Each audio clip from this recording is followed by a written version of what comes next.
I'm about to tell you something that still makes my hands shake when I think about it. If you're watching this, do me a favor. Stay with me until the very end. The last thing that happened is the piece that makes everything before it truly terrifying. My name's Alex, and 2 years ago, my best friend, Mark, died in a car accident. 1 second, he was sending stupid memes to our group chat. The next, my phone was blowing up with messages. "Did you hear about Mark? Check the news." There was a photo of his wrecked car, half crushed, blue lights flashing around it. I remember staring at the screen until the words stopped meaning anything. We had a funeral, a coffin, the whole thing. I watched them lower him into the ground. I watched his mother break down at the edge of the grave. I watched the dirt hit the wood. I know he died. I know that. Which is why what happened 2 weeks ago should be impossible. It was a boring Wednesday night. I'd stayed late at work and was walking home, cutting through the park like I always do. It was cold, that kind of cold that makes your breath look like smoke. I had my headphones in, hood up, just scrolling through my phone, trying not to think about anything. There's this old basketball court in the middle of the park, with one flickering street light that never seems to fully work. I was passing by it when I heard it, the hollow thump of a bouncing ball. I slowed down. It was almost midnight. No one plays ball here at night. The sound echoed, soft but steady, thump, thump, thump. I looked up. Someone was standing under the broken hoop, dribbling a basketball. The light above them buzzed and flickered, throwing their shadow long and thin across the asphalt. They were wearing a gray hoodie, black joggers, beat-up sneakers, and a faded red cap turned backwards. My stomach dropped. Mark had that exact outfit. He wore it every time we played ball here after school. The same hoodie with the tiny rip near the pocket, the same shoes with the scraped white soles. I told myself it was just some random guy. It had to be. But then he stopped dribbling and turned his head toward me. I saw his face. Mark's face. Perfectly normal. Not rotten, not bloody, not ghostly white. Just him. A little older maybe, but the same crooked nose he broke in 10th grade, the same narrow jawline, the same stupid small scar on his eyebrow from when we tried extreme sledding. For a second, all the sound in the world just cut out. No wind, no distant cars, no buzzing streetlight, just my heartbeat slamming against my ribs. "Yo, Alex, you coming or what?" His voice casual, annoyed, teasing, as if he hadn't been rotting in a box for the last 2 years. I froze on the path. My phone slipped a little in my hand, and for a moment I honestly thought I'd pass out. "You look like you've seen a ghost," he laughed. I wanted to say, "You're dead." I wanted to scream it. Instead, what came out was this weak, shaking, "Mark?" He grinned. "Who else? Come on, man, I don't have all night." He bounced the ball to me. It rolled slowly across the cracked concrete and stopped at my foot. I didn't move. Part of my brain kept insisting this was some kind of hallucination, a stress dream. Maybe I'd fallen asleep on the bus and I'd wake up any second with drool on my chin and someone's elbow in my ribs. But I wasn't asleep. I bent down, picked up the ball. It was solid, rough under my fingertips. Real. I looked up. Mark was standing right in front of me now, close enough that I could see the faint stubble on his chin, close enough to see the familiar flecks of green in his brown eyes. No scars, no injuries, no sign he ever been in an accident. "Dude, you okay? You shaking?" I swallowed hard. You died," I whispered. For a second, something strange flickered across his face. Confusion. Then it was like his expression reset, like someone had pressed a button. "Stop messing around, you're late, we gotta go." "Go where?" I asked. He tilted his head slightly like he didn't understand the question. "You'll see. Just, trust me." I should have run. I should have turned around and gone home and never gone back to that park again. But this was my best friend, the person I'd grown up with, the person I'd sat next to in class for years, who knew every embarrassing thing about me. My brain kept screaming impossible, but my heart just hurt. It hurt so much I'd believe anything to make that pain stop. "Walk with me," Mark said. So I did. We left the court and took the path that cut deeper into the park. The streetlights were further apart here, and the spaces between them felt wrong. Too dark, like the shadows were thicker than they should be. "How have you been?" he asked, like we'd just seen each other last week.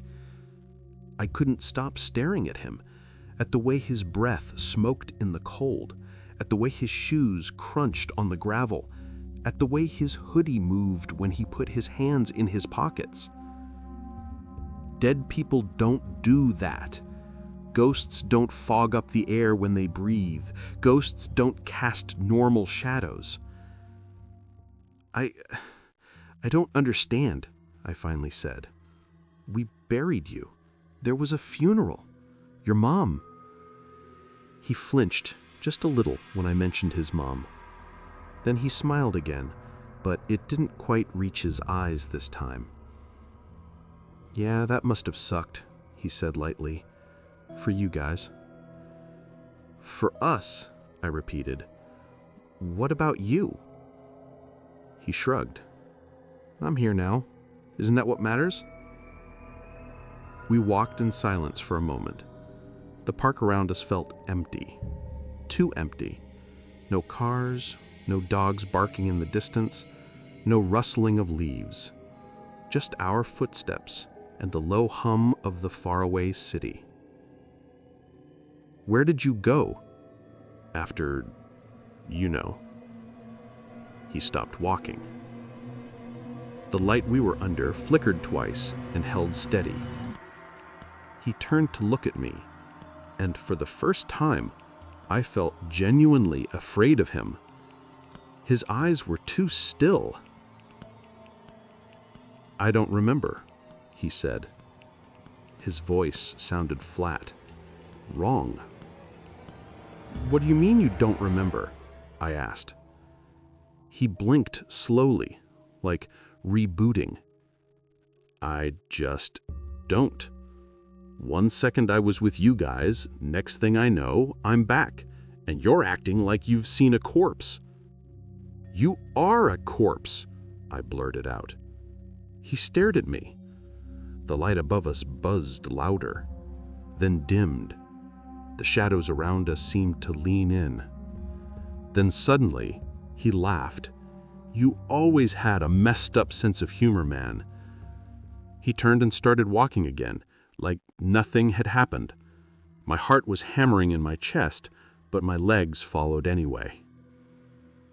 We walked out of the park and onto the quiet street that led toward our old school.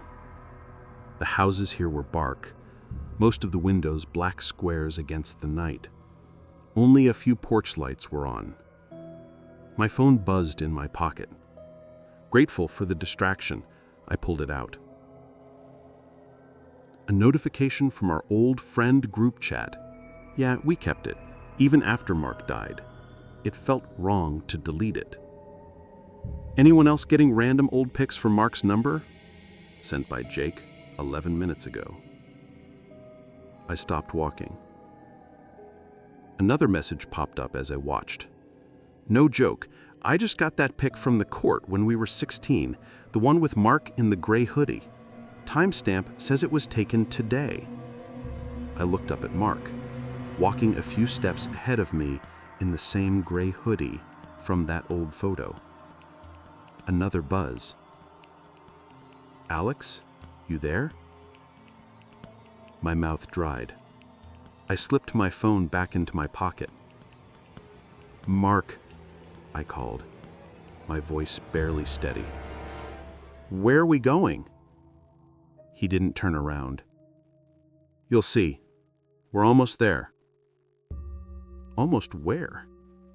My brain tried to map our route.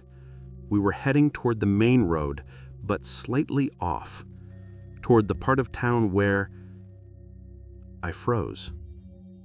We were walking toward the intersection where he died. The place where the drunk driver hadn't seen the red light, where tires had screeched and metal had folded, and everyone said he died instantly. "Stop," I said. Mark kept walking. "Mark!" My voice came out sharper. "Stop!" He halted mid-step, like someone had pressed pause. Slowly, his head turned back to me, but his body stayed facing forward. "What?" he asked. "We can't go there. That's where I what?" he asked softly. "Where you died," I whispered.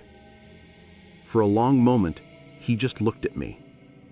His eyes were dark, unreadable. The air felt heavier, like the night itself was leaning on my shoulders. Then he smiled again, wide and too bright. "Relax," he said. "Nothing bad's gonna happen." He turned and kept walking, but as we got closer, I noticed something. The street lights at the intersection ahead were all red. All of them, even the pedestrian signals. Just a solid red glow bathing everything in a faint, bloody shade. And there were no cars. Not a single one. The city never gets this quiet. Not at this hour. Not on this road. It was like we were walking into a frozen photograph. When we reached the edge of the intersection, Mark stopped. "This is it," he said. The crosswalk lines were faint and cracked, edges worn away by years of tires. I remembered seeing the pictures online, the twisted car, the shattered glass. I'd had nightmares about this place. I'd gone out of my way to avoid it for 2 whole years. Now I was standing in the exact spot I'd sworn I'd never set foot on. "Why are we here?" I asked. I could hear the panic rising in my own voice. "What do you want?" Mark didn't look at me. He was staring at the middle of the road, like he was replaying something only he could see. "I think this is where it went wrong," he murmured. "What went wrong?" He blinked, like waking up from a dream, and turned to me. For a moment, there was something almost pleading in his eyes. "Do you remember that night, the last night we hung out?" Of course I remembered. We had been at my house playing horror games until almost 2 a.m., laughing and screaming and eating garbage food. Then he'd stood up, stretched, and said, "I gotta go, man. Mom will kill me if I'm not home before 3. I offered to let him crash on the couch. He'd said he'd be fine. He always was. "You texted me when you got home. Just a dumb meme." And then... "No," Mark interrupted sharply. "I didn't." I stared at him. "Yeah, you did. I still have it. You sent me that stupid picture of the car with googly eyes and..." My hand was already in my pocket, pulling out my phone. I scrolled up through our old messages. Most of them were from me, sent after he died, unanswered. But finally, I found the one. The last one. Sent at 2:37 a.m. A picture of a cartoon car with big eyes and the caption, "If I crash, at least I'll see it coming." My chest tightened.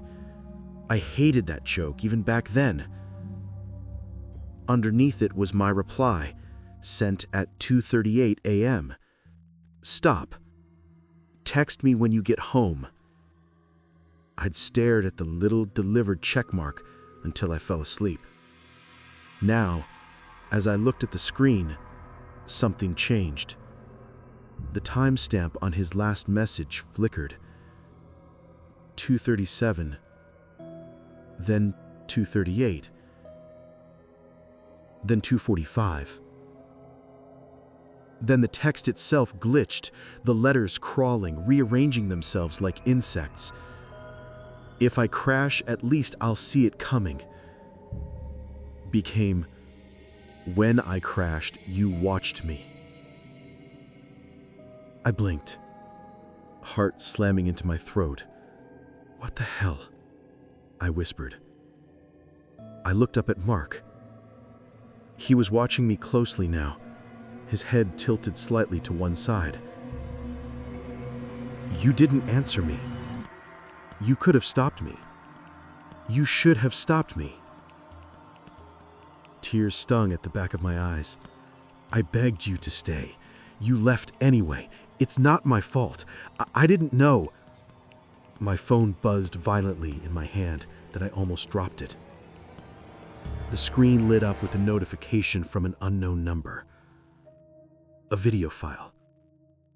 The thumbnail was dark, blurry, but I could make out headlights cutting through the night.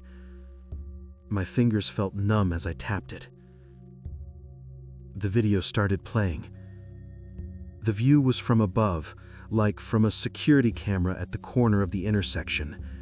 The timestamp was 2 years ago, the exact date Mark had died at 2:41 a.m. I watched a small car drive into the frame. Mark's car. I recognized the dent in the back bumper. It slowed at the red light. Then, from the left, another set of headlights. Fast. Too fast. My breath caught. I didn't want to watch this. I'd refused to look at any footage back then, even when people tried to send it to me. I didn't want my last memory of Mark to be this. But my fingers wouldn't move. My eyes wouldn't look away. The fast car ran the red light. The impact was sudden and sickening, metal folding like paper. Mark's car spun, slammed into the opposite curb, and stopped moving. I expected the video to end. It didn't. The camera zoomed in.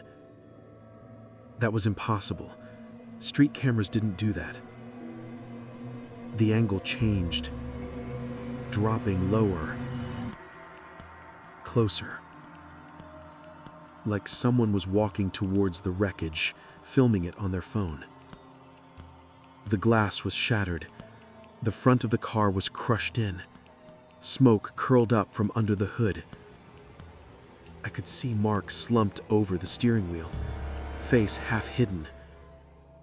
The person filming walked closer. Closer. They reached out and opened the driver's side door with a horrible creaking sound.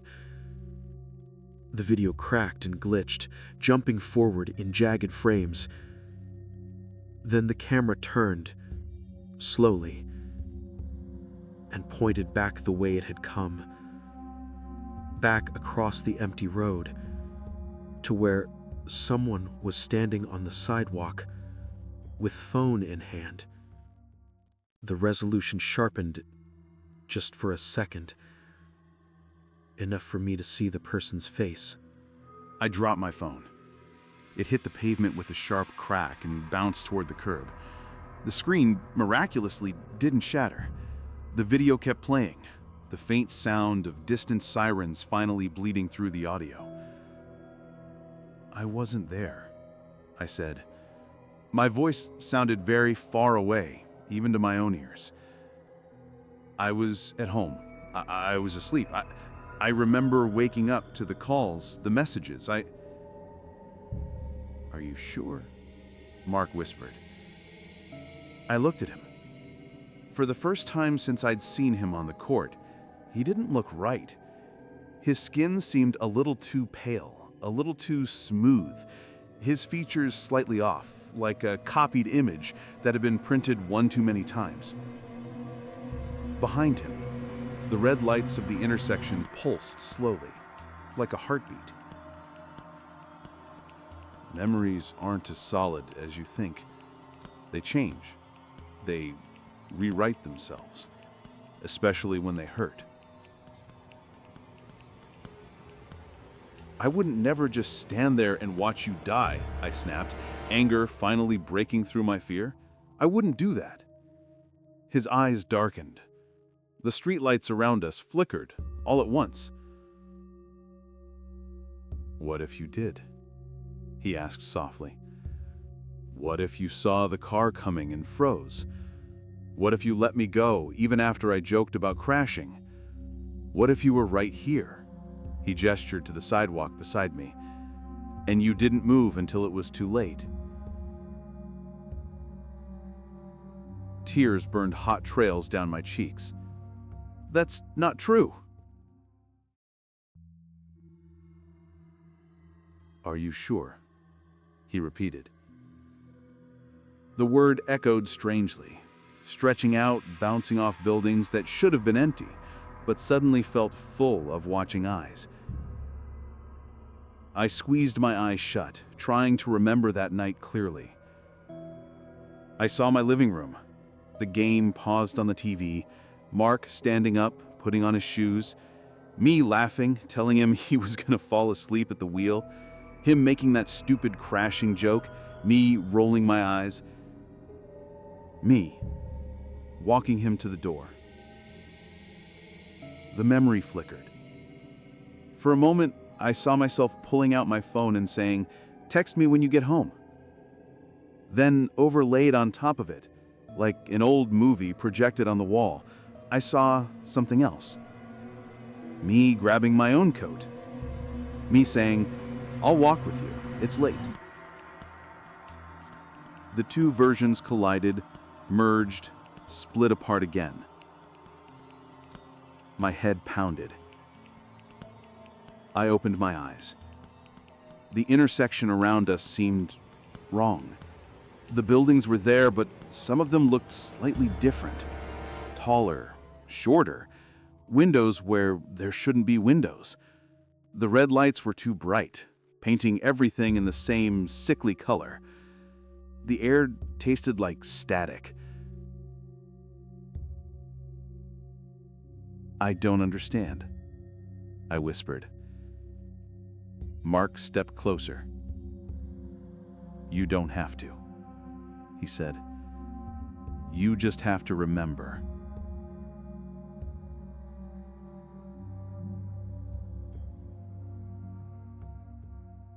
He reached out and put his hand on my shoulder.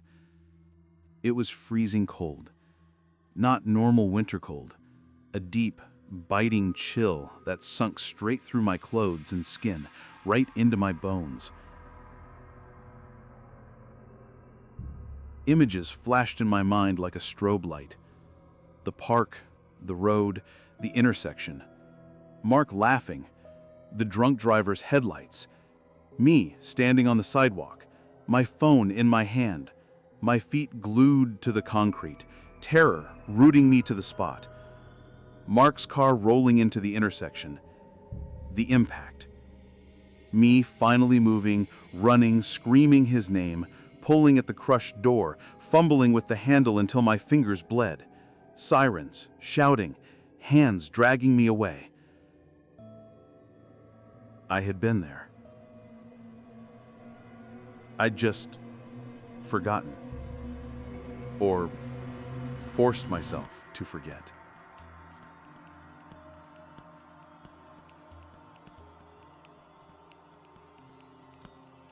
My legs gave out. I dropped to my knees in the middle of the crosswalk, the white lines blurry through my tears. I tried. I swear, I tried. I couldn't get you out. I couldn't. I know, Mark said. His voice sounded normal again, softer, sad. I looked up at him. For a moment, he didn't look like something wrong and broken brought back from the grave. He just looked like my friend, the friend I'd lost. I don't blame you for dying. But don't blame me for not being able to save you. He blinked slowly. The lights around us dimmed. "Maybe I don't," he said. "Maybe that's not why I'm here." "Then why?" I asked. He crouched down so we were eye to eye. "Because you keep pretending none of it happened. You skip this part in your head. You skip the intersection, the sound, the smell. You skip me dying. You go from me leaving your house straight to the funeral, like the in-between never existed. I can't think about it. It hurts." "I know, but if you erase the pain, you erase me too." The red lights flickered.